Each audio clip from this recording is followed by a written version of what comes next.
네, 안녕하세요. 클로이님. 간단한 자기소개 부탁드립니다. 안녕하세요. 클로이입니다. 저는 국내 유명 게임 회사와 커머스 회사를 거친 뒤 신생 AI 스타트업에서 경력을 쌓은 만 10년 차 PM입니다. 지금은 퇴사 후 그간의 업무 경험을 살려서 브런치에서 스타트업 관련 글을 연재하고 있고요. 또 프리랜서 PM으로 활동하기 위한 준비를 하고 있습니다. 스타트업에서 하셨던 업무는 어떤 것들이 있었을까요? 제 포지션은 PO, 즉 프로덕트 오너였습니다. 흔히 제품 총 책임자로 잘 알려져 있는 포지션인데요. 저는 기획 파트, 디자인 파트, 그리고 3개의 개발 파트로 이루어진 저희 팀의 PO이자 팀 리드를 겸직했습니다.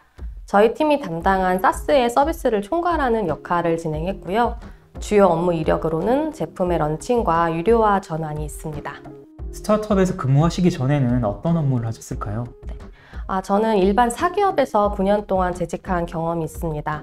첫 번째 회사는 게임 회사였는데 온라인 마케터로 처음에 취직을 했고요. 그래서 마케팅과 웹사이트 개편, 백오피스 시스템 운영 등 기획과 운영 업무를 5년 동안 진행을 했습니다. 두 번째 회사는 커머스 회사였는데요. 그 회사에서는 기획팀으로 입사를 했기 때문에 판매와 관련된 프론트 기획, 그리고 정산 시스템 기획을 담당하면서 4년 동안 재직한 바 있습니다.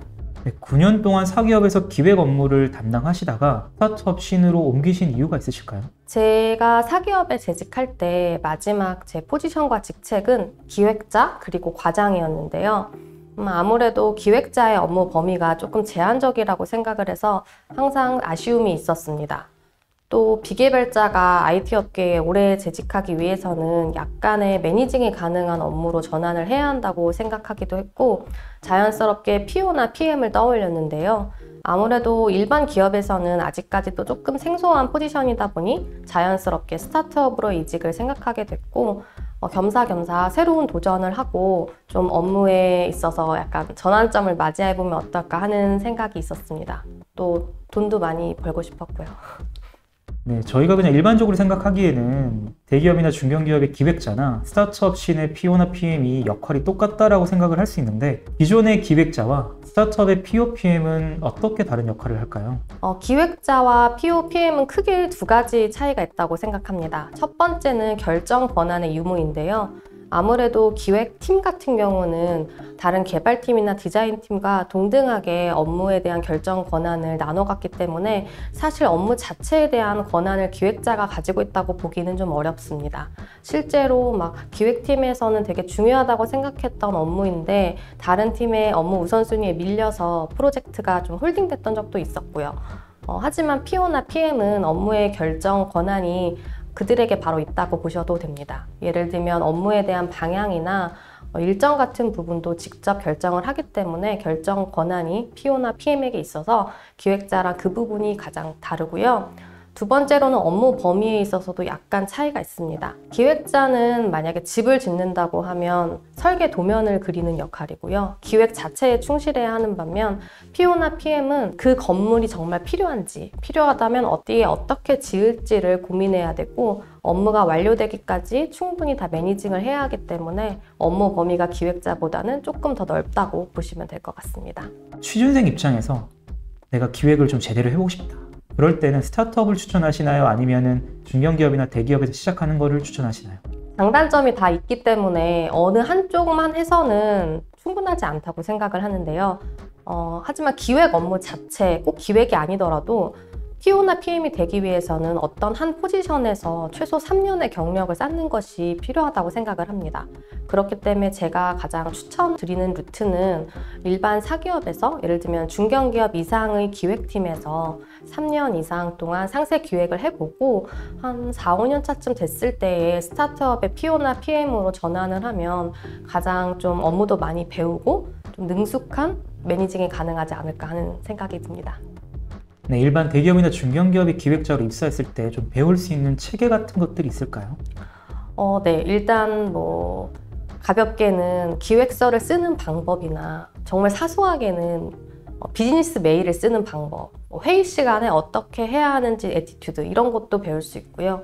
예를 들면 협의하는 과정이나 아니면 이런 업무에 진행하는 방식, 전체적인 프로세스, 어떻게 또 컨펌을 받아야 되는지 이런 작은 것부터 배울 수 있기 때문에 실제로 체계가 없는 스타트업보다는 훨씬 그런 부분에서 배울 점이 많다고 생각합니다. 말씀하신 것처럼 대기업이나 중견기업을 거치고 스타트업으로 이직하는 게 좀 더 좋다라고 말씀 주셨는데 9년간 사기업에 있으시다가 스타트업으로 옮기실 때는 많은 고민을 하셨을 것 같습니다. 여러 스타트업들을 고민하셨을 것 같은데 이직하고 싶은 스타트업의 기준이 있었을까요? 리스크를 안고 가야 하는 입장이었기 때문에 그 리스크를 줄이기 위해서 저만의 기준을 좀 마련하고자 했고요. 3가지 큰 기준을 만들었습니다. 첫 번째는 기술 기반의 스타트업이어야 한다는 점이었는데요. 아무래도 저는 또 비개발자이다 보니까 보유한 기술을 보유하고 있는 스타트업이 더 매력적으로 다가오기도 했고 또 이런 경쟁 사회에서 조금 더 살아남을 확률이 크다고 생각을 했습니다. 실제로 이 부분을 가장 중점적으로 봤고요. 두 번째는 아까 앞서 말씀드린 것처럼 PO나 PM으로 포지션을 전환하고 싶었기 때문에 PO나 PM의 포지션이 있는 회사를 찾았습니다. 마지막은 처우 개선인데요. 마음에 드는 회사여도 연봉을 깎고 갈 생각은 없었기 때문에 그런 부분도 중점적으로 봤습니다. 자세한 내용은 제 브런치를 봐주세요. 기술 스타트업을 골라서 가셨다고 말씀 주셨는데 사실 모든 스타트업들이 자기만의 기술을 갖고 있다고 홍보는 해요. 근데 사실 뜯어보면 독창적인 기술은 아닌 경우가 많거든요. 본인만의 기술 스타트업을 골라내는 노하우가 있었을까요? 네, 말씀하신 것처럼 물론 사실 기술이라는 범위가 되게 모호하거든요.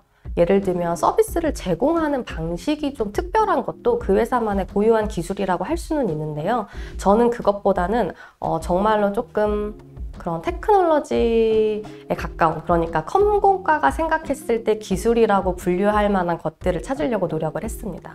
예를 들어서 그 회사 내에서 실제로 그 제공하는 서비스를 만드는 기술팀이 있는지를 보았습니다. 저의 경우는 머신러닝 팀이었고요. 이런 식으로 그 회사가 프론트나 백엔드 말고 다른 고유한 기술을 만들 수 있는 개발팀이 있는지를 살펴보시면 조금 더 도움이 될 것 같습니다. 사기업에 있다가 스타트업으로 옮기면은 연봉을 맞춰주기는 쉽지 않을 거라고 생각을 합니다. 아무래도 예산이 빠듯한 스타트업이 많을 거라고 생각을 하는데요. 그럼에도 불구하고 이 스타트업은 내 연봉을 맞춰줄 수 있겠다라고 생각하시는 기준이 있을까요? 네. 실제로 제가 스타트업 이직을 할 때 최종적으로 오퍼레터를 3곳에서 받았습니다. 그런데 가장 높은 연봉을 제시한 회사와 가장 낮은 연봉을 제시한 회사 간의 연봉 차이가 무려 2천만 원이었습니다. 스타트업도 다 스타트업 나름대로 처우가 다르다는 것을 여기서 알 수 있는데요. 그래서 연봉을 점프하는 것이 가장 첫 번째 목적이라면 이 부분을 잘 보셔야 합니다. 저의 경우는 제가 지원하는 시기 직전에 큰 투자를 받았거나 아니면 이미 유료화 전환을 해서 어떤 꾸준히 수익이 발생하는 회사의 경우는 제가 원하는 연봉을 제시할 확률이 굉장히 큽니다. 또 만약 첫 번째 오퍼레터에서 해당 연봉을 받지 못한다고 하더라도 충분히 내가 더 이만큼의 연봉을 받고 일하고 싶다라는 부분을 어필하면 실제로 연봉 협상이 가능합니다. 저의 경우도 최종적으로 오퍼레터를 준 회사에 한 번 더 읍소를 해서 협의를 한 이후에 40%를 계약 연봉으로 올릴 수 있었습니다. 40%는 올린 거는 사실 어느 정도 연차가 쌓이고 난 뒤에는 굉장히 많이 올렸다고 생각을 할 수 있는데 네. 말씀 주신 것처럼 최근에 투자를 받은 스타트업이라면 그렇게 가능할 수도 있겠네요.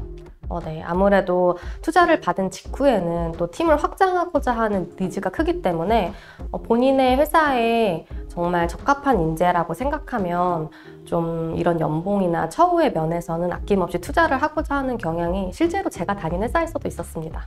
이직 과정도 궁금합니다. 이직은 어떻게 준비하셨으며 과정은 어떠하셨을까요? 네, 스타트업이라고 해서 이직 과정이 아주 특별하게 다르지는 않습니다. 다만 조금 더 타이트하고 빠르게 진행된다는 점이 차이점이었는데요. 저는 처음에 이제 이력서를 새로 업데이트하는 것부터 시작을 했습니다. 스타트업에 맞게 조금 더 컴팩트하고 임팩트를 줄 수 있는 내용으로 이력서를 다듬었고 원티드에서 제공하는 포맷을 많이 참고했습니다. 스타트업의 채용 공고가 모든 플랫폼에 올라오는 건 아니기 때문에 본인이 원하는 분야의 스타트업에 어떤 채용 공고가 많이 올라오는 플랫폼을 찾는 것도 중요합니다. 그래서 저는 그런 플랫폼들을 찾아서 제 이력서를 오픈해 두고 실제로 직접 지원을 하기도 했습니다. 이력서를 업데이트하고 나서 서류 전형이 통과되고 나면 바로 인터뷰를 보는데요. 인터뷰를 볼 때는 아무래도 회사의 정보를 수집하기 위해 많이 노력했습니다. 연역이 짧은 스타트업의 특성상 네이버에 기사 한 줄 없는 회사들도 많기 때문에 링크드인이나 로켓펀치를 통해서 가급적 많은 정보들을 수집하려고 했고, 정보를 바탕으로 이 회사가 어떤 팀원을 원하겠구나 라는 답을 찾으면 그 답에 맞추어서 면접 준비를 했습니다. 네, 말씀 주신 것처럼 스타트업의 채용 공고 찾기는 쉽진 않은데요. 어떤 플랫폼들을 많이 이용하셨을까요? 원티드도 이용을 했고요. 그리고 로켓펀치도 이용을 했습니다. 링크드인에서는 사실 제가 직접 지원하기보다는 실제로 좀 헤드헌터 분들이 많이 제안을 주셨던 적도 있는데요. 가장 좋았던 거는 저는 조금 원티드라고 생각합니다. 원티드의 포맷을 활용하셨다고 말씀 주셨어요. 네. 이력서를 작성하실 때. 사실 이력서 작성할 수 있는 플랫폼은 많은데 그중에 원티드를 선택하신 이유가 있으실까요? 원티드 플랫폼에서는 그 이력서를 바로 PDF로 변환을 해주는데 그 이력서의 포맷 자체가 깔끔하더라고요. 그래서 예전에 이력서 포맷 같은 경우는 사실 개인 신상 정보를 되게 많이 적는 방식이었는데, 원티드 같은 경우는 아예 약간 상단에는 저의 강점을 한 3줄 정도로 요약해서 보여줄 수 있는 자유 양식이 있고, 하단부터는 바로 저의 업무 히스토리를 보여줄 수 있는 영역이 있어서 조금 더 깔끔하고 2장으로 압축할 수 있다는 점이 마음에 들었습니다. 면접에서는 어떤 질문들을 받으셨으며 대답은 어떻게 하셨을까요? 스타트업 면접이라고 해서 아주 기상천외한 질문이 나오지는 않았지만, 사실 일반 기업의 면접보다 저는 훨씬 좀 압박 면접에 가깝다고 느꼈습니다.